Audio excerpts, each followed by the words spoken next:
I am going to turn this over to Mendy, also known, I guess, as Menachem Neeman, and we'll hear his story. If you have questions, please put them in the chat box. I'll be following along. If there are plenty of questions, I will make sure to leave enough time. I have a feeling Mendy could speak to us for quite a bit longer, but I will try to leave time for questions. So please, without further ado, here we go. Mendy Neeman. Okay, thank you very much. Good afternoon. I'm very happy for this opportunity and this privilege to be speaking to you. I hope that I would be able a little bit to wake you up after I understand what is quite a rough night for most of you, waiting with all your anticipations. A little bit about myself, which I'll add before I begin the interesting story that I have to share with you. I've been doing this project for approximately now 14 years, and I started it due to the sense that Israel was mispresented, least to say, in overseas. And I was looking for the reasons why. I had my own research done, and I came up with my conclusions about how Israel can be presented in a different way, which the idea was to make a long story short and make things a lot easier to explain. I'm not going to go into very, very thorough details about the whole thing and the whole concept, but I am going to share with you an interesting story, and I'm going to show you my insights as we go. And as Mrs. Kaddish Friedman said, if you have any questions, by all means. I would like to add about myself that I work completely by myself. I had no connection in the past with any political group or any other organization, and I don't have one right now. I work completely by myself. I do give service for Birthright and for a few more companies that I work with, but I'm pretty much a lone wolf on this thing. Okay, now a little bit of slides that I want to show you and explain something. I hope all of you are going to be able to see this.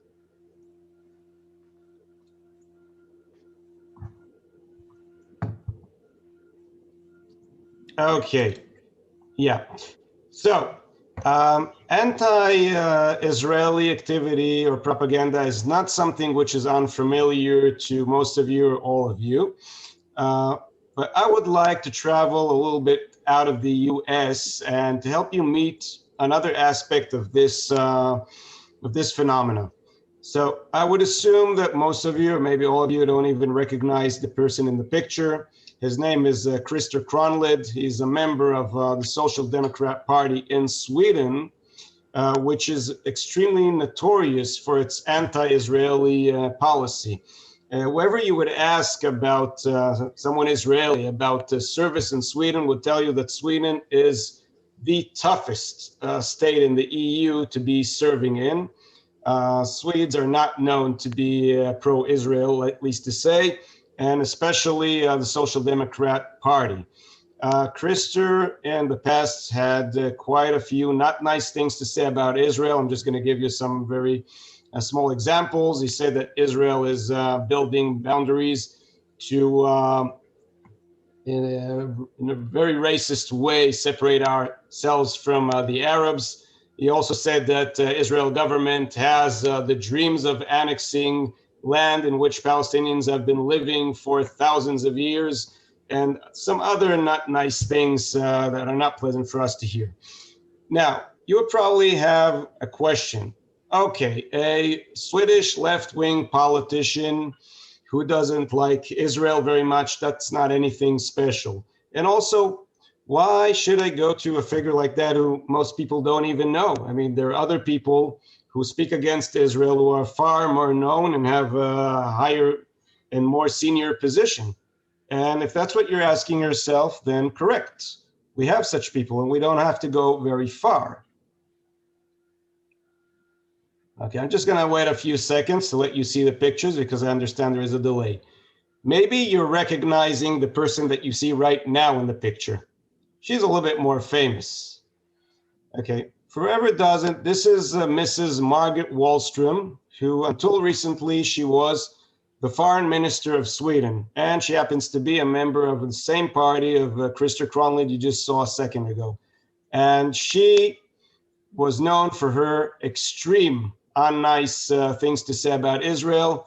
Her sayings actually even granted her at a point the position of a non grata persona in Israel.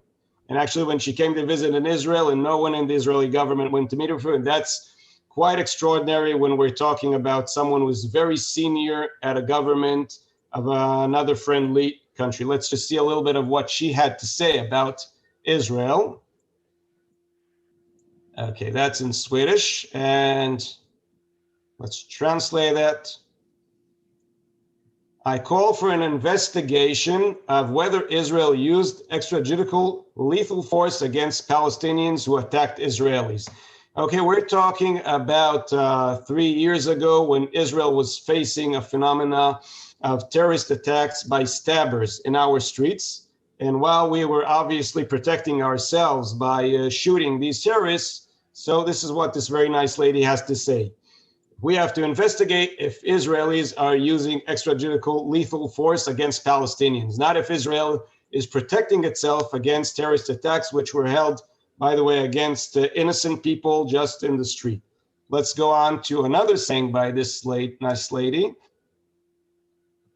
Okay, this saying, I'm just going to quote, and then I'm going to say when she said it, to counteract the radicalization, we must go back to the situation such as the one in the Middle East, of which none of the, at least the Palestinians, see that there is no future. We must either accept the desperate situation or resort to violence.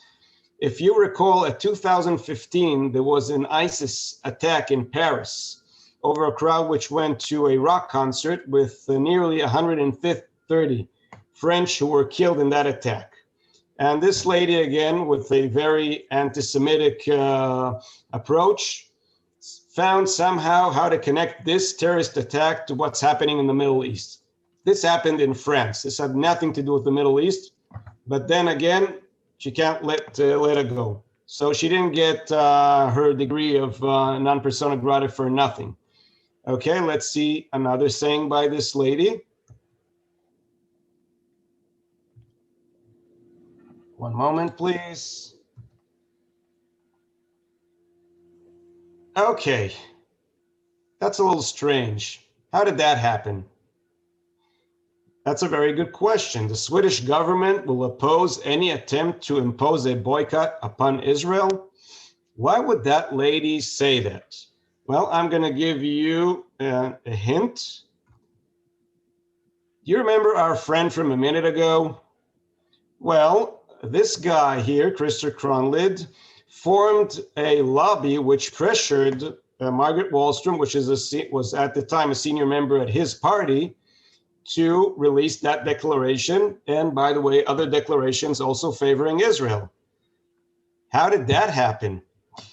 Well, if you would ever get the chance to speak to Mr. Kronlid, and he would probably tell you that while he was on a visit in Israel, he had the chance to ask a few questions and get some answers from a person who was able to clear some issues for him. Okay, so the question is, obviously, okay, just a second. Okay, I'm just going to go back to seeing you. Okay, so the question is, obviously, what were the questions and what answers did I give Mr. Kronlid and the members of the delegation, which he was head of? So he would change his overview about Israel and start pressuring his own senior leader in the party to be supporting Israel instead. So I'm just going to go back a little bit to how this whole meeting with Mr. Kronlid started, and then I can also address this question. So first of all, Mr. Kronlid came here on a formal visit, which had nothing to do with me. I mentioned before that I have nothing to do with any politics, and you would be asking yourself, why am I meeting with politicians when I have nothing to do with it? That's a very good question. This meeting happened because a friend of mine in Sweden was a mutual friend of Mr. Kronlid. He asked me whether I would be willing to host Mr. Kronlid and answer some questions that he might have. I obviously said right away that I would agree. And later on, I discovered when I did some research over Mr. Kronlid that he was not only a member of the Social Democrats, but he was also a member of the board of the Swedish Palestine Committee, which means that I have somewhat of a challenge to be facing. Now, when I mentioned it to my friend in Sweden who asked if I would be willing to host them, and he said, yes, this delegation that is coming to you, it's not only him by himself, he's coming with a delegation. These people are extremely pro-Arab, least to say. And he says, and that's why any question they're going to ask, you should be thinking 5 times before you answer, because you only have to give the very best answer. And you know what I answered him? I said, I'm not going to be thinking 5 times. If I'm asked a question, I think only once. For the reason, and it doesn't matter who comes to visit me, it can be pro-Arab politicians from Sweden, and it can be also evangelists who love Israel and would hug us any day. Doesn't matter. For each question, I have only one answer, the one that I know for a fact that is true. And if something I don't know for a fact, I just say, I don't know. Like it says in the Mishnah, it says about the wise person, something that I never heard of and I don't know, I just say I don't know. I'm not obligated to know anything. I was never in an official position anywhere. I'm just a guy who in the morning gets on my kibbutz, I get on the tractor and drive in the field, and that's what I know. Okay, now to make the story even more interesting, it turned out that in their visit, they wanted to come on a Thursday and stay through and leave on Friday. The problem was that I had a very important occasion at my family, which I did not want to miss. And I was a little bit disappointed that because of that, I'm not going to have these guests coming over, because I was very, very curious to meet these people. But then my very resourceful wife came up and she said, why don't you just invite them over for a Shabbos? I looked at her, I said, pro-Arab politicians coming to a religious kibbutz for a Shabbos. What can be more strange? Yeah, okay, I'll ask them. Surprisingly, they agreed and they came to meet with me on the kibbutz. Now, I'm getting ready to the story itself. So I picked them up from the near town. I brought them over to my kibbutz. I served them coffee. These people had no idea that I know who they are, except the fact that they're social democrats, but nothing about their pro-Arab background. And the first thing they told me when they were sitting in my house having coffee, that they came with the best intentions to help us and our neighbors speak to each other.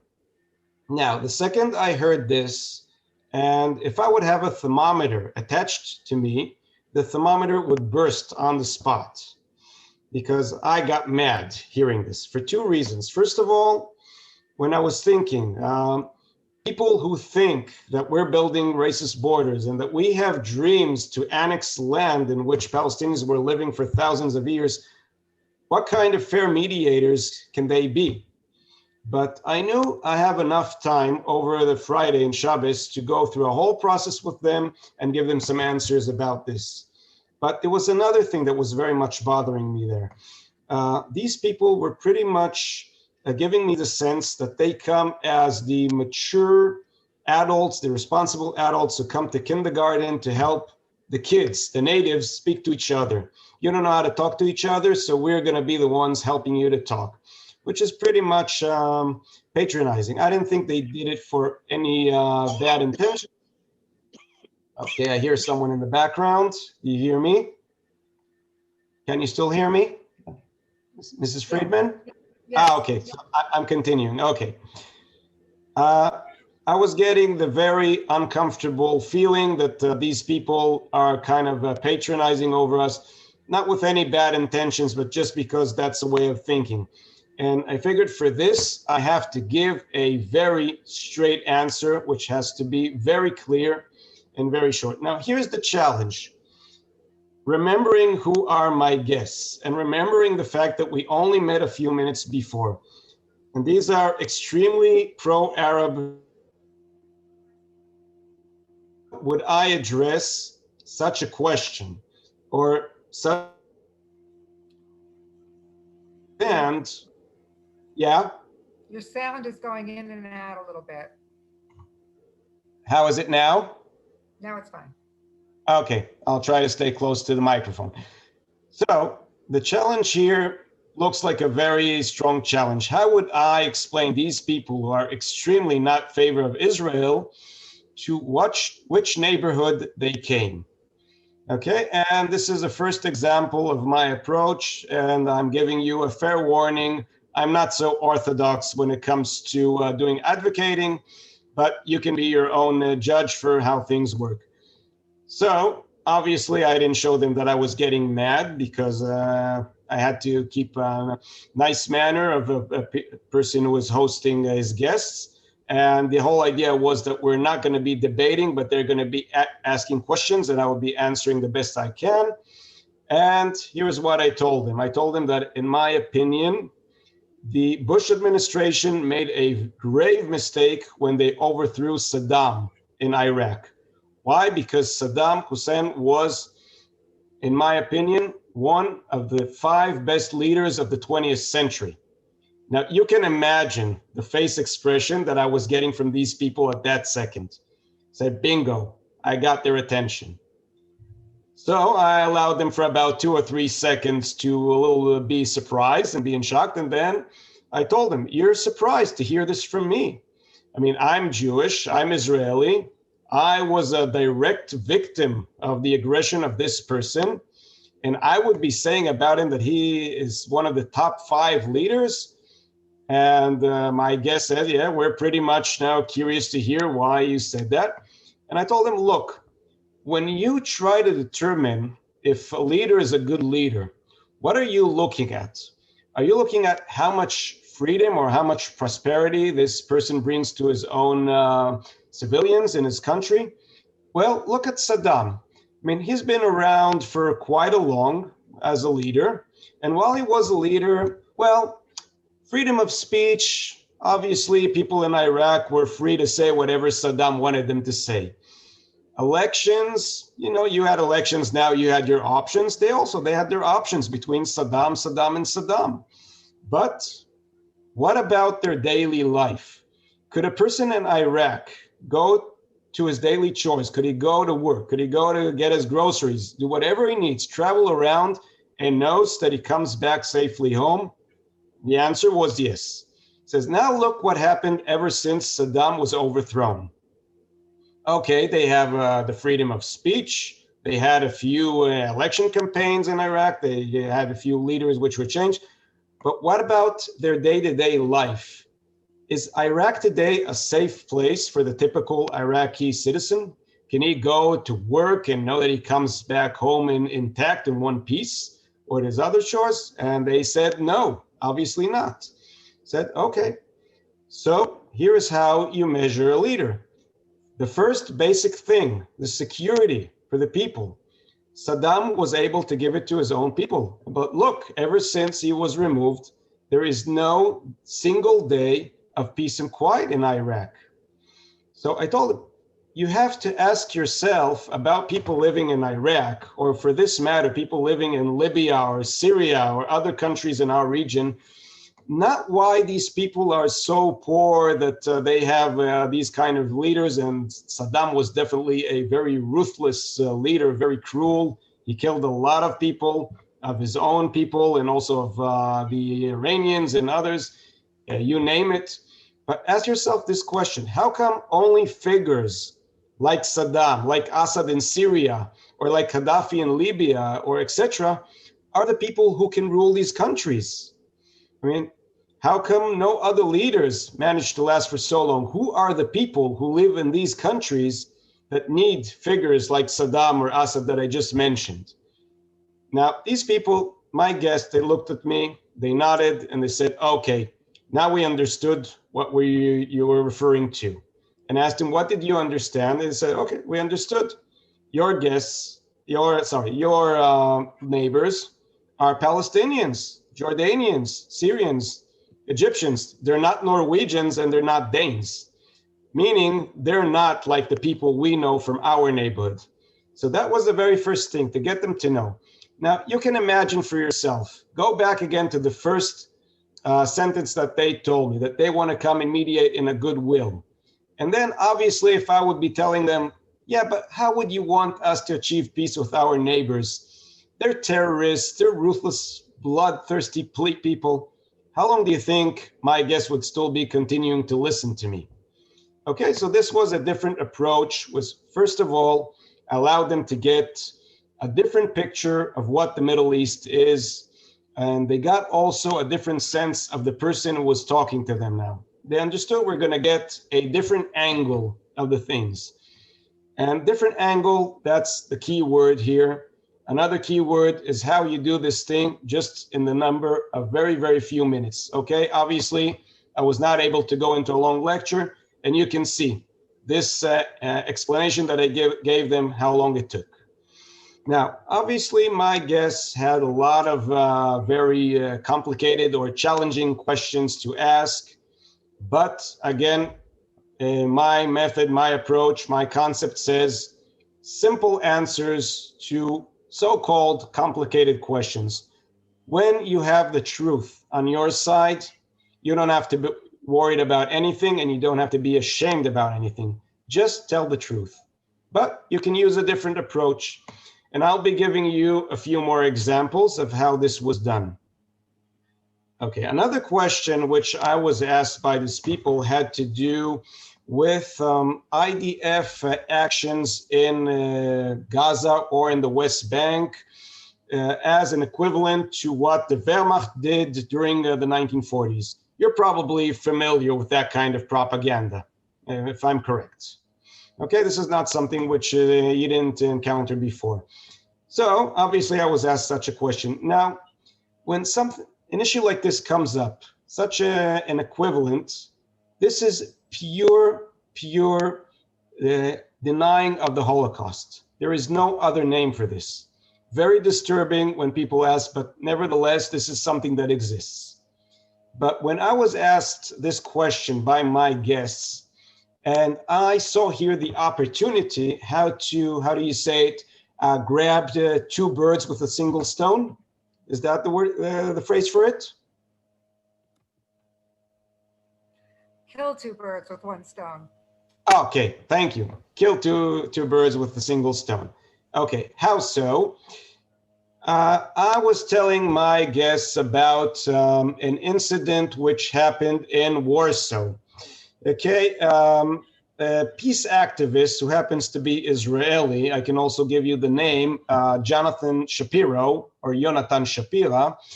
He presents himself worldwide as a peace activist and as a former Air Force pilot, okay, an IDF Air Force pilot.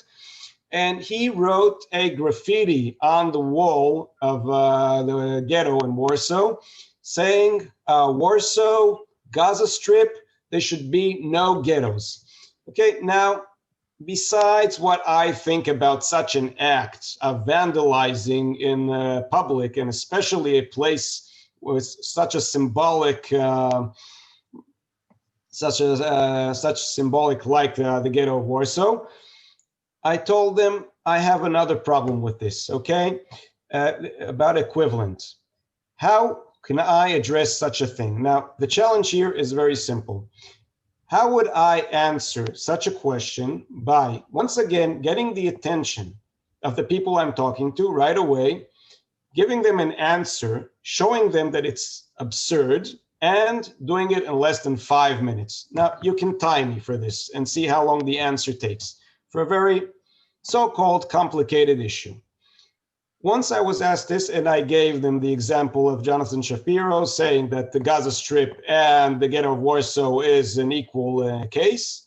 And my guests asked me, so what is your opinion about this? And I said, boy, do I wish that was right. I hope that was the same thing. And once again, they looked at me very surprised, but a little less surprised from before because they already kind of got the way I work. But they were curious again to hear what I have to say.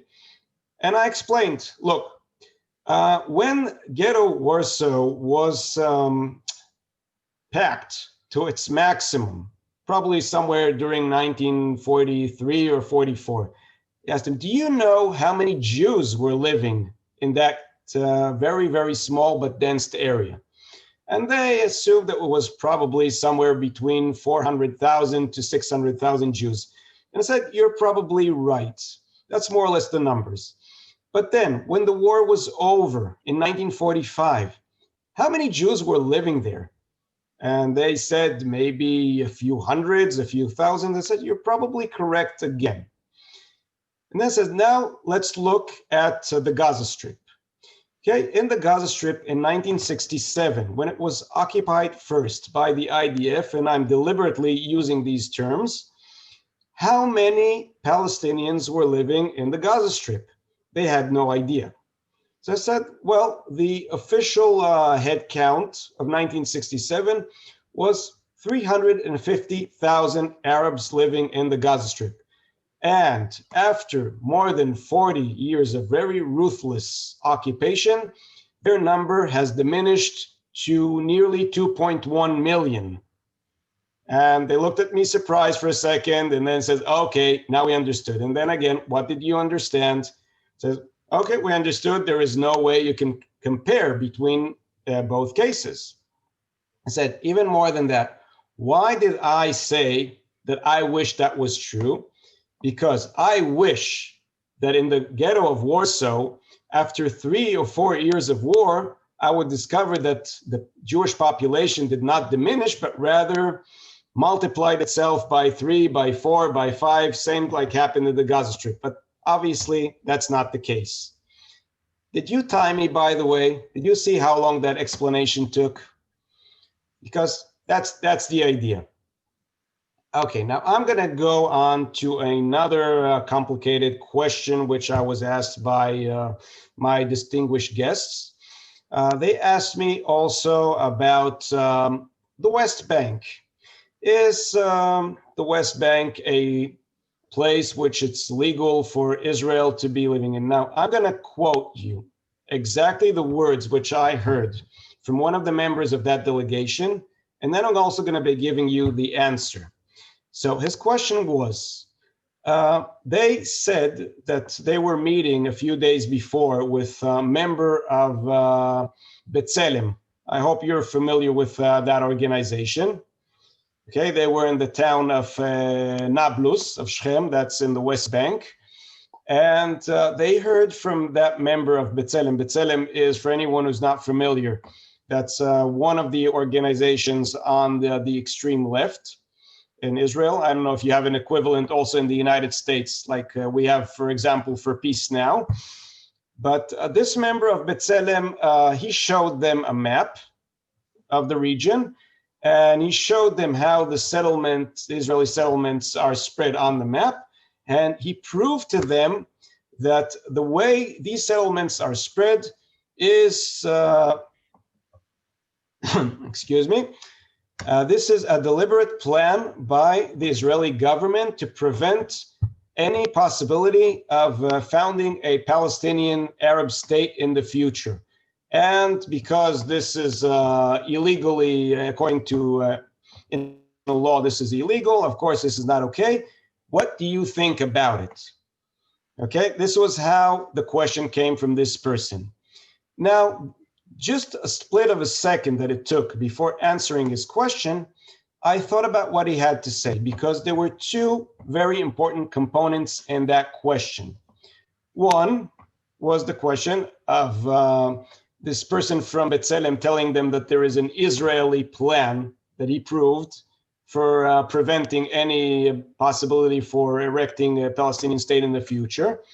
And for that, I had no answer. But I wasn't the only one who had no answer. Also, that person from B'Tselem had no answer for this. Why? Because in order to prove such a thing, either him or I should have been sitting in some committee in the Knesset or in the government, probably somewhere around 1968, which I wasn't around. And to hear them say, let's build Israeli settlements so the Palestinians would have no ability to have any state in the future. If you don't hear this, you have no proof. This is only an assumption. But I did not mention to this thing first.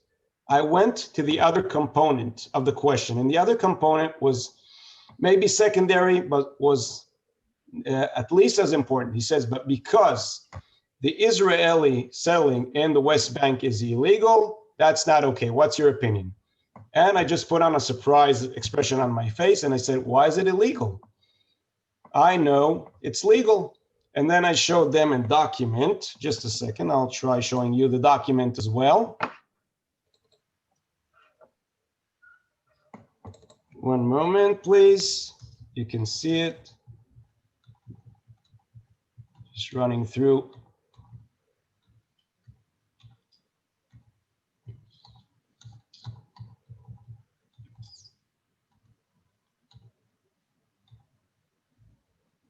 Okay. Having regard to the consideration that Israel acted defensively in 1948 and 1967 on the one hand, and her Arab neighbors acting aggressively on the other, Israel has a better title in the territory of what was Palestine, including the whole of Jerusalem, than do Jordan and Egypt. So I showed this document to my guests. Now, I told them that they should notice something very, very interesting in this document. When they're speaking here about a legal stand, we have here one very important factor which is missing.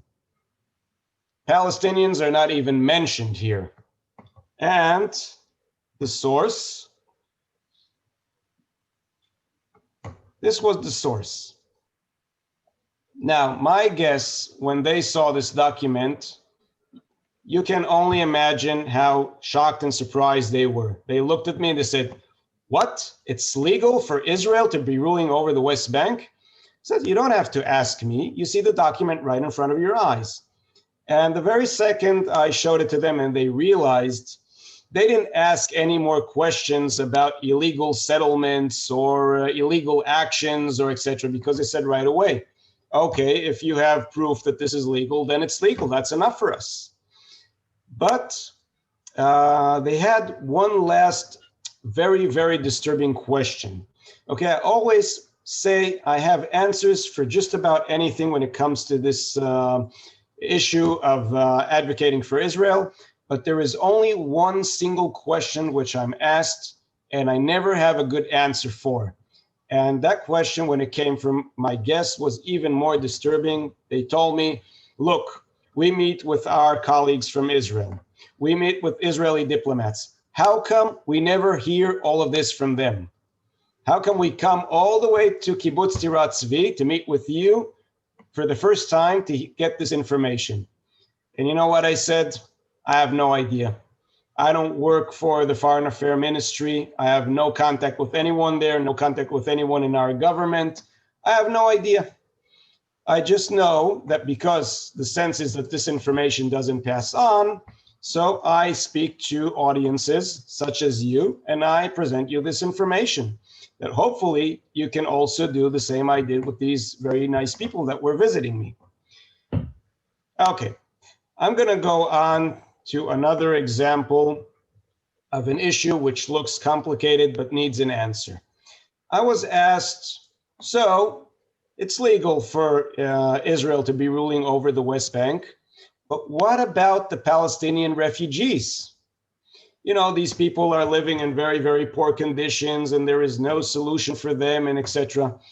And once again, I just pulled out my regular answer with my regular approach by telling this distinguished gentleman again, look, if you were conducting this visit, not now, now is approximately 6 years ago, not at the year of 2014.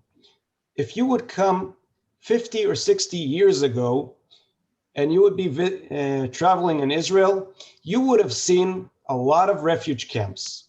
to be exact, 221 refuge camps in Israel. Now, we had a name for it. It was called Ma'abarot.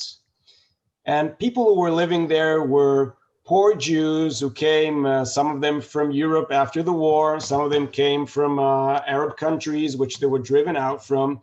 They came to Israel, which was a very, very young country, which was unable at the time to accept so many people at once. And unfortunately, they had to house them in tents, in sheds, the better scenario. But I told him, you know something? If you would have came 10 years later, you would not even see a single refuge camp in Israel. Do you know why? Because the difference between us and our neighbors. Okay, here in Israel, we established a state for a very, very good reason, that this would be a home for every Jew. And when we had our brothers coming over here as refugees, some of them from the worst war you can imagine in the history of mankind, and we said, there isn't a way in the world that we can let these people live in poor conditions. We have to make sure that they get their shelter, they get their roof over their head, they get education, they get welfare, they get a job, they get whatever, because this state is more than just an asylum for Jews. This is the future for us. I said, but look at the Palestinians.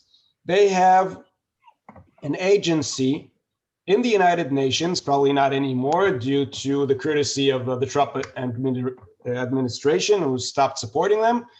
But at the time, they were still getting from the United Nations, the Welfare and Relief Association, their very, very fat budgets.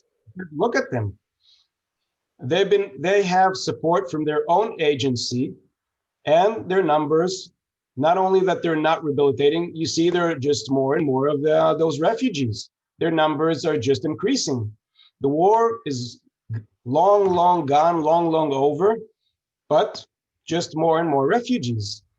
So I told them, look, we could have done the same thing. We could have put our brothers in those camps, leave those camps up, and tell the whole world, until justice is served, until all these people get all their property and all their lands back, we're just going to leave them in these very, very poor conditions.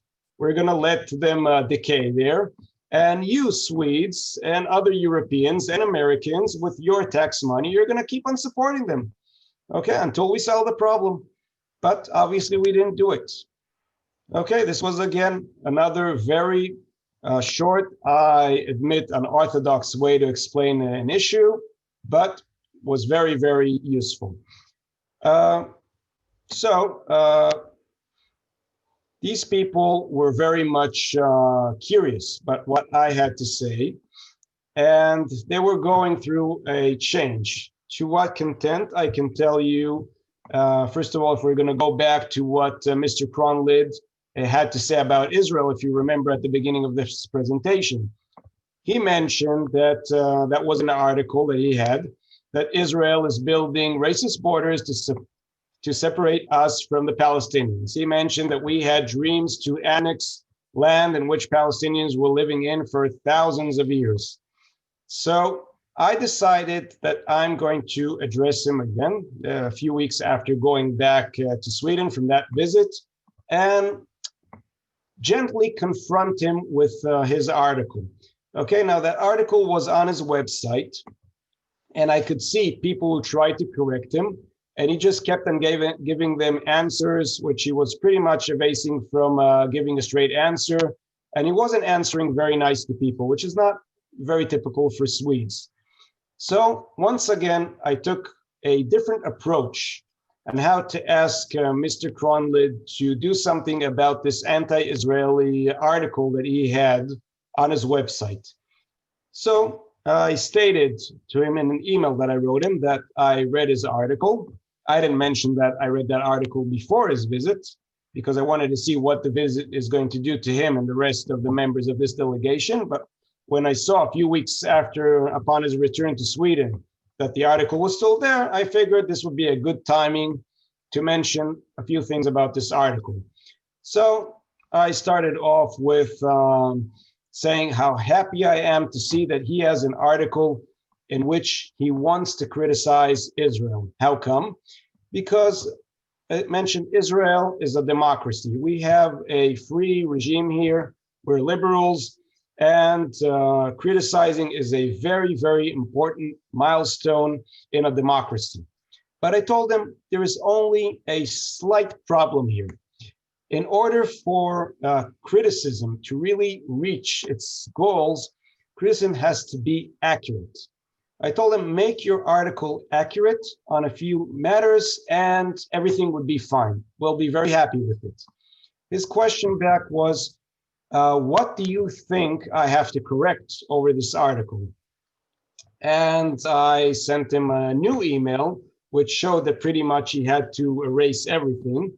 But here are the issues that I mentioned in the article, and I'll be giving you very small examples.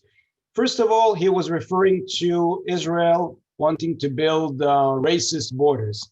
But I said, but on the other hand, you're saying that Israel is dreaming to annex land. I said, I have a problem here. We can either build borders, which would separate land from us, giving land to someone else, or we can annex land, but we can't do both at the same time. So please choose which of the options, A or B. So that, first of all, showed him that there is no sense about it. Second, he said also about the dream to annex land in which Palestinians were living in for thousands of years. So I mentioned to him this. There are two cities in our region. One city is called Beit Lechem, which is in the West Bank, and the other city is called Nazareth. Now, there are two things in common about these cities. First of all, both of these cities today are Palestinian cities. If you go both to Beit Lechem, you go to Nazareth, the population there is a Palestinian population. But there is another thing. There is a character in history, very important, who has to do with both of these cities. Okay, Jesus. Now I said, what were the names of the parents of Christ? The names were Miriam and Joseph.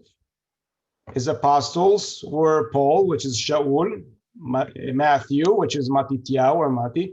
The person who extradited him to the Romans was called Judah. So here is my problem.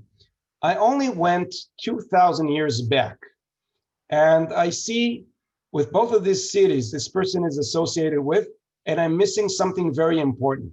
Can you notice?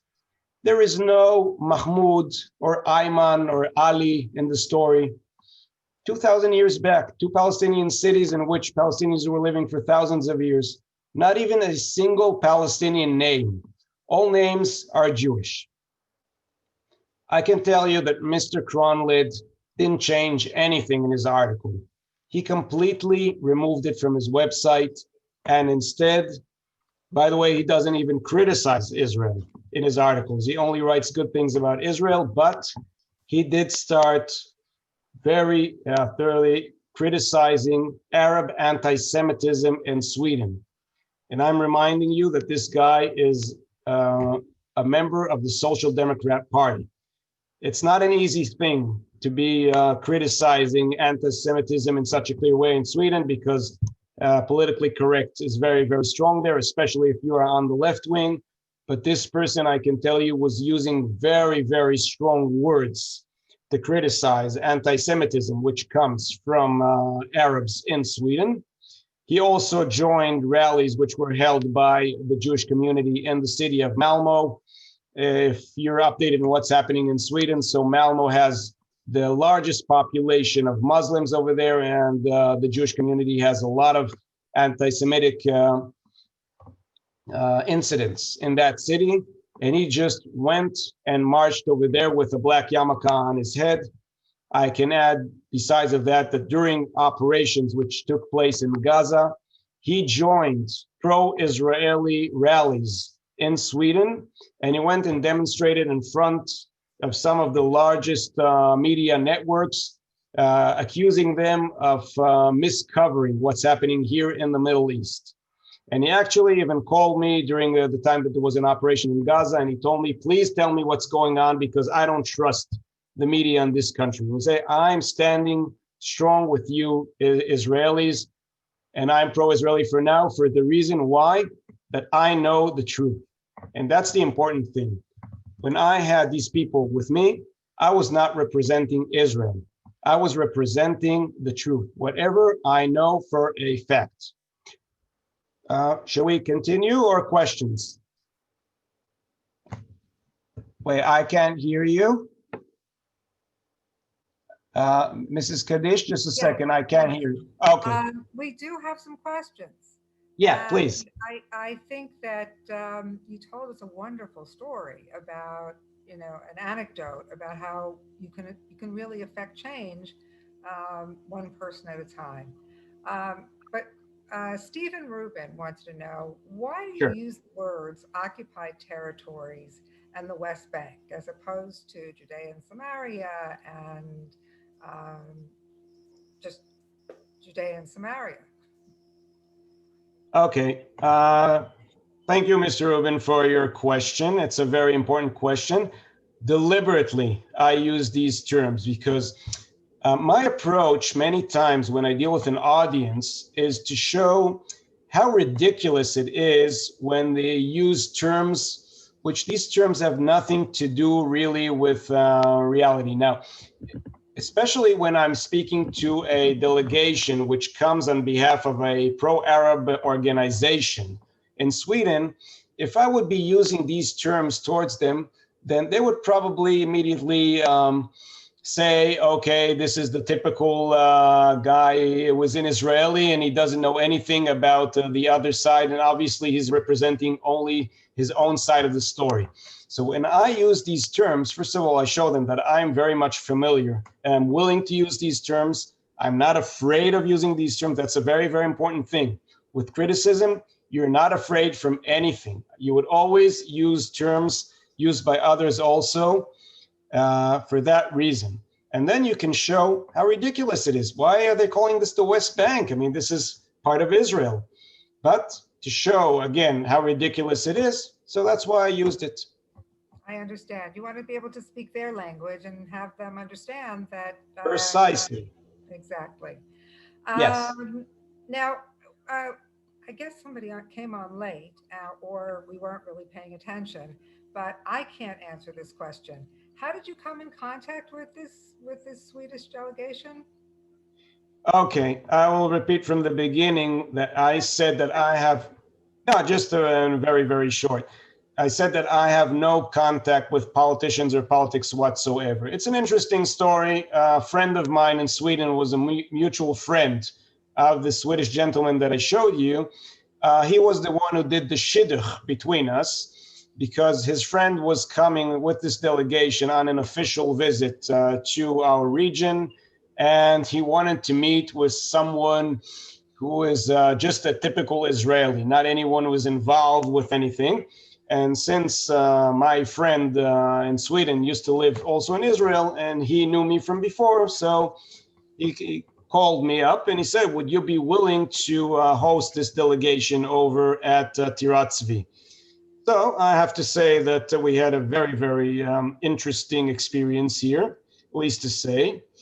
I would add some very important, very interesting detail here.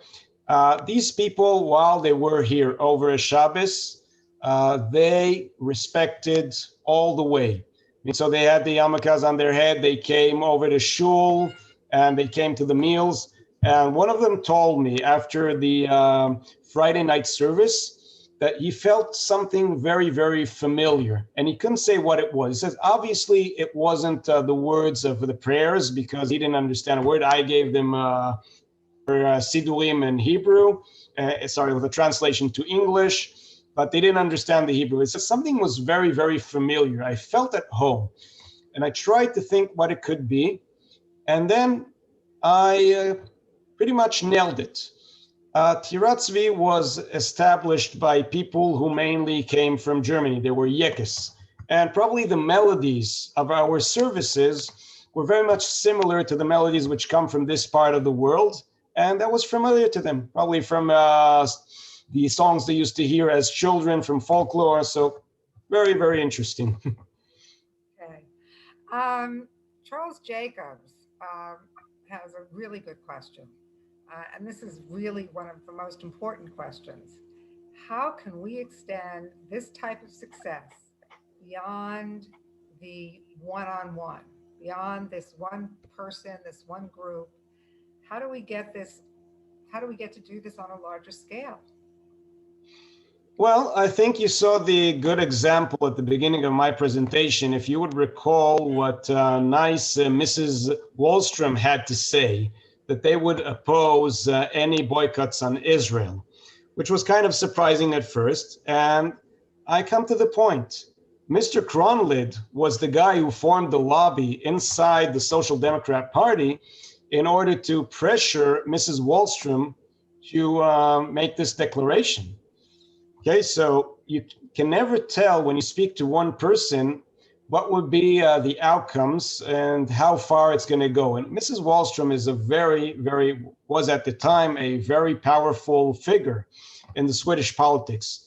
So to hear from her something like this, I mean, this is a woman who said that when Abu Mazen and the Palestinians would ask in the General Assembly to recognize them unilaterally as a state, she said Sweden would be the first country in Europe to recognize them and work alongside with them. So to get from that to a saying by her that they're not going to support any attempts to boycott Israel, I mean, that's already a big thing. So you can't tell. So you think you talk to one or two people, but these things have their effect on and on. Mr.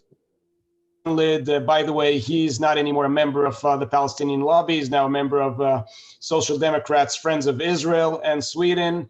And he goes and speaks a lot about Israel and how he favors Israel and how Israel is not what they show over the media. So that's even one small but very good example to what it can do when you catch the proper person and you just let them know the facts. Yes, it's a very good example, but of course, we would love to get everybody to understand the facts. I know that you don't want to predict the future, but how do you feel the issue of Israel would be handled by Joe Biden should he become president? And also, do you feel that the UAE and Bahrain and now Sudan, Abraham Accords will have an impact on European countries to see the situation differently? Sorry, there was another thing in the background. Okay. Oh. Do you think that the recent Abraham Accords will impact the European countries to see the situation differently? Okay, I'm just going to remind everyone and whoever joined in the middle that I'm not really an expert for all these fields, so I will be giving only my very personal opinion here about what I think is going to happen. The change in relationship with the states in the Gulf is already working, as we can see it. There is a decrease in the negative attitude towards Israel in the EU countries. And I think it would have also a future effect. It would probably also have carry its effect over the US policy as we go. Either it's going to be President Trump, or if it's going to be Joe Biden who comes into power, they're all going to have to work now with a brand new reality that we have here in the Middle East, in which very strong and influential countries are now supporting Israel rather than supporting the Palestinians the way they did before. So this is probably going to do a very, very big change. How would the Biden administration react towards Israel? That's a very, very good question. We can look at a very interesting incident that we had, I think, about 3 weeks ago, when Congress member Alexandria Ocasio-Cortez was asked if she would be willing to participate in an event for the memory of the latest Prime Minister, Yitzhak Rabin. And at first she agreed, and then she refused after she was addressed by the BDS. Now, besides the interesting fact that first she agreed and then she refused to an appeal that came to her from Peace Now. Okay, so we actually see how someone from the extreme left wing in Israel asked her to participate, and the BDS were working in counter to this organization, and seeing Congressman Cortez following up with the BDS. Now, this is going to be a big challenge for the Biden administration. How are you going to be handling such congressmen who you have in your own party? He's probably going to have to work very, very strong to suppress them, or to get them to start at least declaring that they don't deny Israel's right to exist, because obviously this is not something that he's going to be able to work with. Having congressmen who say, no, we're not going to participate in any events, which we have organizations like Friends of Peace Now asking us to join, because obviously it says we're not committed to peace in the Middle East. I mean, come on, Peace Now are asking you to join in, and you say no to them. Absolutely. We have a whole bunch of questions, and we're really coming very close to the end of our hour, so I'll try to put them together. Okay. And let's see. Well, basically, is there, first of all, do you have materials that we can use for ourselves to help us respond to these questions when we are, with our neighbors who think differently? And certainly, I'm responding to Stephen now. I am not so sure of a Biden win, and please, nobody should be sure of a Biden win. I don't think we're going to know for quite some time. But do you have materials, and have you found that that these Swedish diplomats have shared their opinions and gotten them out to students in the universities? I mean, is this something that is just on their websites, or is this something that they are actually taking on as a cause? Okay, as for the information, absolutely. I will be giving anyone who wishes to get it my presentation, so you can have the information. And I'll be doing more than that. I'll be leaving my emails, so anyone who wants to address me with any further questions, also regarding the information, or asking about what can be an approach to start and answering a question over something that looks like a complicated issue, then by all means, I'll be very, very glad to share with you. That's definitely part of my goal with my project, that this information would be shared to everyone who wants it and can put it into very, very good use. As for the impact of the Swedish diplomats, then yes, from what I received from them as information, they said that they managed to cause change. First of all, I'll go back again to the example of the lobby that this person formed in his own party to put pressure over Mrs. Wahlstrom, the former Minister of Foreign Affairs, to release a declare which favors Israel. So absolutely, he has a lot of achievements. I'm curious to see when they come again to Israel, and I know they have a plan to come again to Israel, because they told me, especially, they said that they're not going to miss visiting also in Tirat Tzvi again. And I would want them then to be speaking to some of their Israeli colleagues and other Israelis, because here in Israel, we also have a lot of work of showing people what the facts are and what the truth is about Israel, so we can get them to do a proper job in supporting their own country. Okay. Mendy, I want to thank you very much. We have many requests for your email, so if you could give it to us right now verbally. I hope everybody can. I don't think you have a slide that has it on it. If you could give it to us verbally. And also, absolutely, I will tell you all that by tomorrow, this video, this conference will be available through our website on our YouTube channel. So if you'd like to watch it again, it's going to be available to you. Okay, my email is Mendy, as you hear it, Mendy, and then it's an NE, beginning of Neeman, at gmail.com. Okay, and I believe you also have my email, so you can also send it to everyone. And by all means, anyone, again, who wishes to get information from me, who wishes to ask questions, I'm here for you, Lindley, and I'll be very, very happy to do so. Okay, thank you, Mendy. I can't thank you enough. Americans for a Safe Israel is so proud and pleased to have been able to bring you to our audience. And I hope everybody enjoyed your presentation as much as I did. Thank you very much. Thank you so much. Kol hakavod. Can you put the email in the chat, please, again? The email? Yeah, and I think, yes, I can. Or you know what? You'll be getting a follow-up email to thank you for participating today. And the email will be in that. Because I didn't write it down again. It's Mendy. Yeah, I can repeat it again. All right. Can you hear me? Judy, I have it. No worries. Okay. I've got it. You'll all get it within a day. Okay. Because for some reason, all of these, everything is coming to me as a private email. I don't really know how to switch it to email everybody. So it's Mendy at what? I couldn't hear. Mendy, N-E. At Mendy? Yeah. I just at Gmail? Look at your WhatsApp. Okay. My WhatsApp. Oh yeah, here.